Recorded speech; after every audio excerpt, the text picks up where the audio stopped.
we're doing a little research for a friend of mine who's written a screenplay about the New London, Texas school explosion of March 18th, 1937, and you were living there, or had just moved, so right. I want to hear your Yeah, story. we had just moved. I remember it very vividly, because it was such a tragic thing. We had just moved from New London. I was born in New London, and we had just moved 6 weeks before this explosion. The school exploded, and my brother was 10 years old, and everyone in his class was killed, including the teacher. And my mother and daddy knew everybody, I guess, in New London, because it's just a small little town at that time. I guess it still is. And so I think they must have found out from a news report, because we listened to the radio a lot. But I'm not sure. They could have gotten a phone call, but if they did, they'd have to call the Humble office where my daddy worked for Humble, and they would come and get Daddy, and he'd go talk on the phone. So it could have been a phone call. Y'all live in Talco? Yeah, we lived in Talco. Okay. How far is that from New London? Oh, it's probably an hour and a half or 2 hours. I don't know. Not too long. When that happened, Daddy and Mother found out about it, and knew just about everybody in New London, and they were just really, really upset. My mother's first cousin's little girl, Latane, was killed, and they found out about that before they left. But they left just as soon as they could get ready, as soon as they heard it. And they went to help with the cleanup and, be there for the people, the surviving parents. Of course, a lot of teachers were killed too, and I'm sure they knew them too. Anyway, it was a terrible, terrible thing, and the kids, a lot of the children, they never could find their bodies. They just found body parts, and they couldn't find my cousin's body. But her daddy actually found a finger that had her ring on it, and he knew that was Latane from the ring.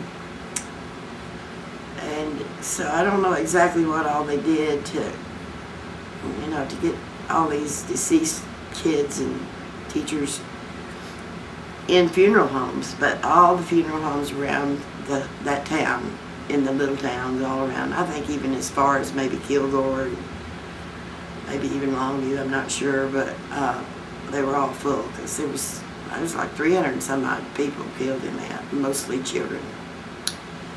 And my sister-in-law, who turned out to be my sister-in-law, married my brother later years, but they also lived, her parents also lived there, and she was at school there. And I assume her brother was too young to go, because I think he was only about a year older than me. But anyway, she was in school that day, but she told me she was in another building that didn't blow up, and she wasn't hurt. But of course they heard it and saw it. And what grade was she in, do you know? I don't remember, but since Joe was 10 years old, she's a year younger, she's probably 9 years old. Okay. So whatever grade that is. Third grade. Third or fourth grade, something like that. My sister-in-law, She's still alive, so. is still living. She's, gosh, 80-something now, I think. Yeah. I'm 76. But all of it's very vivid in my mind, in my memory, because it was so tragic. And I guess one of the reasons I remember it is because it was so traumatic for me to be left with my grandma and grandpa. Even though I love my grandpa and grandma, and they lived with us in one end of the house. Daddy built it so it was like a duplex. They had their side and we had our side. And I loved them, but I didn't want to stay there. I wanted to go with Mother and Daddy, because I always went with Mother and Daddy wherever they went, even to the grocery store. We always all went. When we went somewhere, all of us went, except when Daddy went to work. And as I got older, he'd even take me with him to work. And anyway, That was a terrible, terrible thing, and I've been there several times since I've been grown even, and have seen the monument and found Latane's name, and of course Mother and Daddy found other names of people that they knew, but I don't remember all that. I just remember mostly my cousin and the tragedy of it all. And what caused it all was a gas leak. Evidently it was under the building, a gas line evidently broke. And at that time there was no odor to natural gas. And that is the reason that gas now has a definite odor to it. That's when they added it, right after that. So that something like that would never happen again, maybe. You remember your mom and daddy talking about it? Oh yes. What are some of the things they talked about? Well, they didn't want me to hear some of it, but I heard it. They'd think I was asleep and they'd talk about it. And we all slept in the same room. I slept with Mother and Gerald slept with Daddy. And I remember hearing them talk about how they couldn't find bodies. They just found body parts. And you know, I could just, in my mind, imagine how horrible that must have been for everybody, especially those parents that had children in that school. What did they do when they went to New London? They helped them. They helped gather body parts and whatever bodies they could find, and helped them load them up and get them to the funeral homes. And they stayed for some of the funerals. So I think they were gone a week or so, maybe 2 weeks. It was a really bad thing. It was terrible. I bet even if, as young as you were, that was probably frightening for you to hear those stories. Oh, it was. I mean, just, it was terrible. I cried. Yeah, everybody cried. I didn't know you had cousins there that were killed in the fire. Yeah. What about, who were they? It was my mother's first cousin's daughter. And I can't even remember my mother's first cousin's name. I just remember the daughter's name, the one that was killed, and that was Latane. And I can't really remember her last name, but if I was there, I could find it on the monument because I found it there before. Latane, and I think it's spelled like L-A-T-A-I-N-E. I just remember Latane. And I just remember her being so pretty. I just remember how pretty she was. I remember how much I loved her. I just thought the world of her. Yeah. Now, I know Mother did, cared a lot for her mother. And they were close.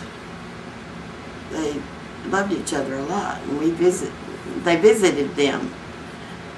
So they were living in New London when you were born. I guess. Yes. Your daddy was working in the oil fields there? Yes, he was working for Humble then. How long had y'all been out of New London when the fire happened? 6 weeks. Just 6 weeks.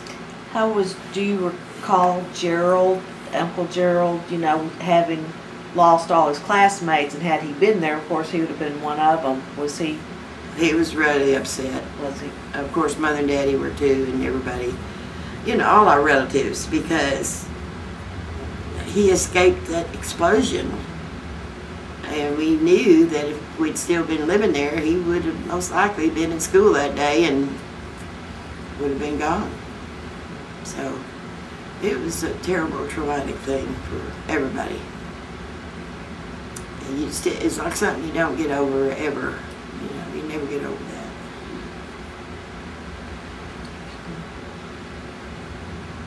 It was really the most tragic thing that we'd ever heard of, or that I'd ever heard of, short of war. From what I've been told, there were a lot of people who wouldn't talk about it, though, for a long time. You couldn't talk about it, it was hard. Yeah. When she talked to you about it, what did she say? She told me where she was that day and how lucky she felt to be alive. Well, what else do you want? I wish I could just jog so I could lose I don't know if weight. you know anything more about it. If I do, it's so deep in my memory that it's not coming forward. Yeah.